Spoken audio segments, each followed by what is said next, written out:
I thought it would be cute. It would be great for my future in journalism, theoretically, if I could interview Bob Knight. So I penned him a letter. A week later, I called up his assistant. Coach Knight will see you on Wednesday, right after practice at blank time. I showed up there, couldn't believe it, over the moon, walked out to center floor and set the camera up, and Coach Knight walked over, 6'4". Didn't know he was such a statuesque man until I was in his presence.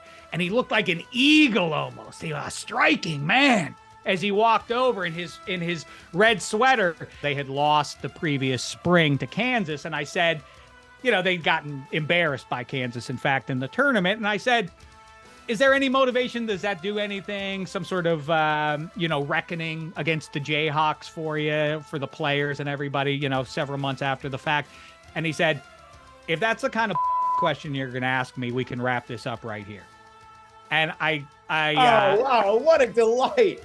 I thought I was going to be the only guy speaking ill of the dead. And so he said, you know what, let's stop this here. And I'll tell you what, if you can get your together by tomorrow, we can come back and try it again.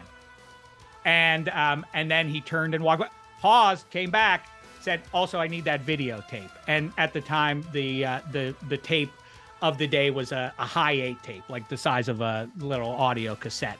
As he walked off, we were like, oh my God, I can't believe that actually just happened. We thought it would be funny if he yelled at us. Not so funny. What the hell just happened here?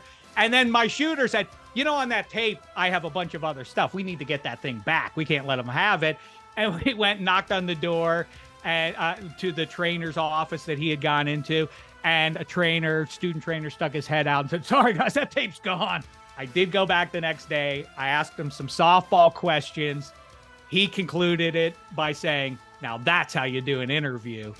And then as a gift, he said, by the way, here's your tape back. And he gave it to me. He had them glue and tape it all back together. When we went back and put it into the machine, of course, it didn't work. But it was a generous deed by the general just the same. And that was my run-in with Coach Knight.